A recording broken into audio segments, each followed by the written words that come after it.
Jobi, there's 10 games left, potentially 11. Every game's cup final now. Yeah, definitely. We've put ourselves in a very good position. We've got a great opportunity to achieve, what our main goal was this year, and from our point of view, it'd be great to do it by winning the league. Fantastic, and you've put yourself in the driving seat now. Of course, you had that blip, people were saying, but now it's in your hands, isn't it? And that must give you confidence taking yourself forward. Yeah, definitely. You're always going to have that little dip in results at some stage of the season. From our point of view, we were pretty calm about it. To be able to have a blip and still remain, as high up in the table as we were, I think shows how well we've done leading up to that point. And obviously we seem to have come out of that now. Obviously 6 wins on the bounce in both competitions, and we're in a good place. I mean, even on reflection, to call it a blip is a bit much, because it clearly wasn't. Look at yourself now, you're at the top of the league, and I think, did you ever feel that fans and press were perhaps a bit harsh on you when you were going through? I wouldn't say harsh, I'd probably just say just feeling the nerves a little bit, and I think when you get used to us probably winning the large majority of games which we were leading up to that, it becomes a bit of an expectation.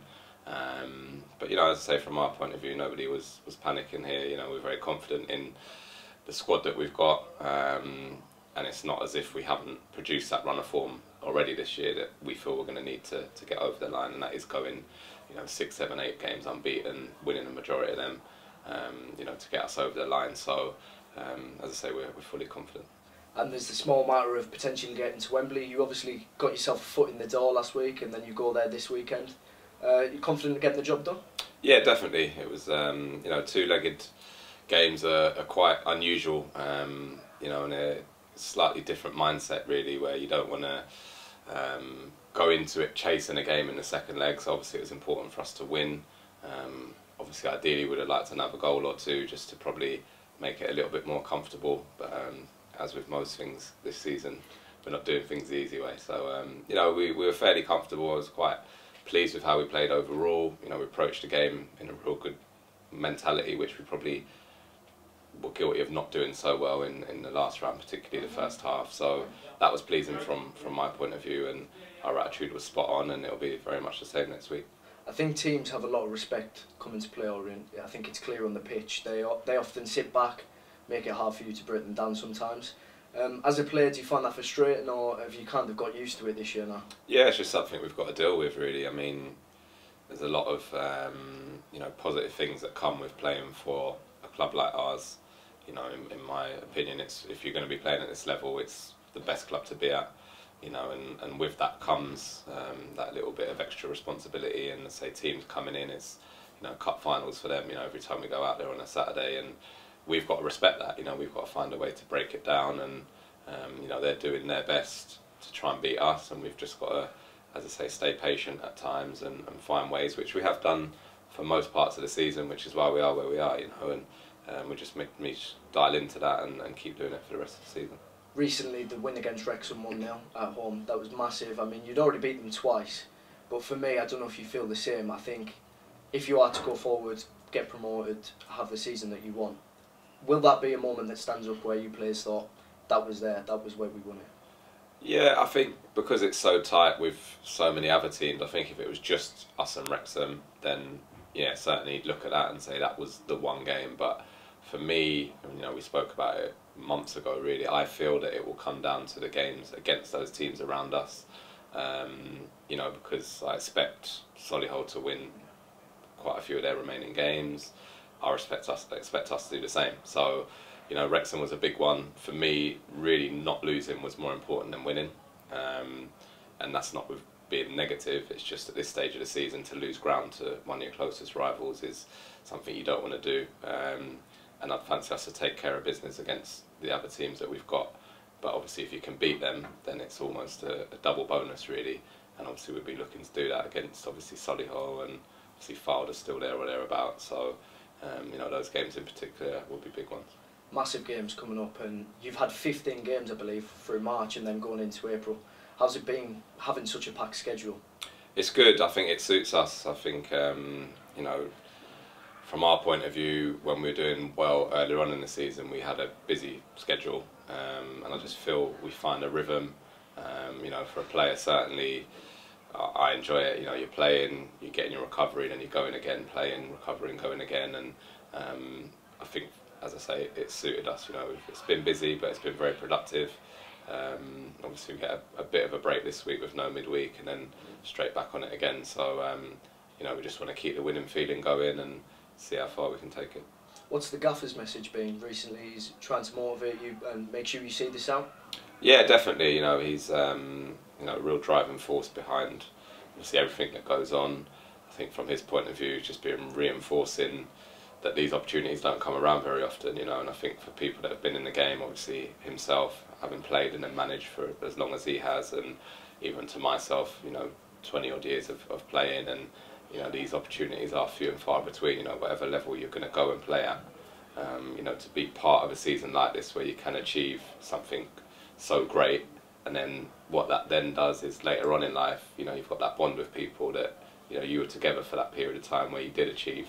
And I think especially for us at the club, having been here before, you know, and all the negativity really that has been around for the last few years, just to be a part of that group that almost overcame that, you know, got the club back where it should be at the very least, and obviously with a chance to progress is something that we should all be, you know, very proud of, should we be able to achieve it. Tactically as well, in recent weeks, it's been changed up a bit with the 5 at the back kind of thing, in contrast to the 4-4-2, which was played predominantly at the start of the season. How's it been playing in a new tactic? Has it taken long to adapt, or something that was relatively easy? No, very straightforward. I mean, from our point of view, I think we have the personnel to really be comfortable in a various number of formations, really. You know, I think with what we've got, we're so strong at the back. But it really depends how you want to use the system.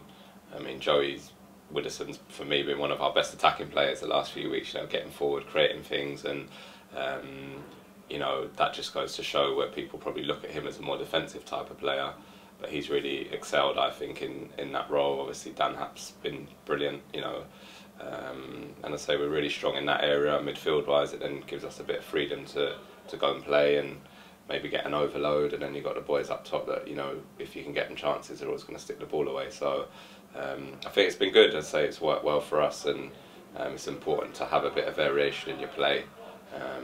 You know, as I say, it's always so far been successful.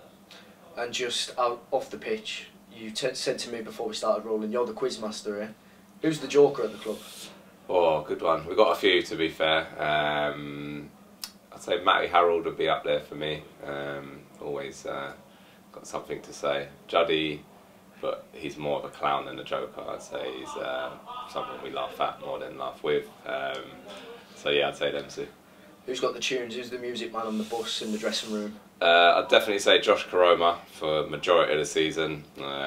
Always coming in with the new beats and new tunes. But Jordan stepped up recently. Obviously Josh was injured, so he wasn't travelling, and Jordan Maguire-Drew stepped up and done very well in his absence. So it's going to be hard to get his DJ slot back, I think. Who's the worst dressed? Someone must look terrible every now and then. Oh, that's a horrible one, that is. I'm going to have to go again for... I'm going to go Miles Judd. Because he thinks he looks good. Like, he'll just throw on like a designer name, yeah, and think because it's designer, like, it looks good. Yeah. There are others that probably not as good, but they don't really care as much. Like, yeah, whereas Juddy feels like, I'm the man. Do you know what I mean? I've got a brand on my jumper, so I look mint. Do you know what I mean? Where it's like, so I'll say Juddy again. Who are you scared of? Oh, that's a good question. I'm going to say Alex Lawless, actually. Definitely on a training pitch. He's a bit of a snapper and a snarler. And he's, I suppose, one of those players. He doesn't talk a lot, but when he does, you certainly sit up, take notice, and take on board what he's saying. So, yeah, I'd say Lawsy. And finally, the brain box. Well, can I vote for myself or not? I mean, if you want to. I mean, modest. That's once again, yeah, but that wouldn't really put me much. We've just done a quiz in there, and I've got to be honest, the standard was shocking. I'd probably reluctantly go with... I'm going to say Joe Widdowson. I'm going to go with Joey. I'm not going to say Chaz Lee. He thinks he is. He just knows the most random facts that mean nothing. So he could be lying about them, because I definitely don't know. So I'll say Joe Widdowson. Perfect. And just to close it up, a quick fire round, 5 questions. Yeah. Just one answer if you can. Messi or Ronaldo? Messi. Favourite food? Oh, Caribbean. Music or television? That's a hard one. I can't decide that. I'll go TV. Favourite place to visit?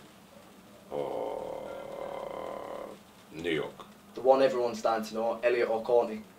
Oh, courts all day. There it is. I'm sending that to him. Alright, Jobi, thank you very much. No worries. Pleasure, thank you. Pleasure, mate. No problem.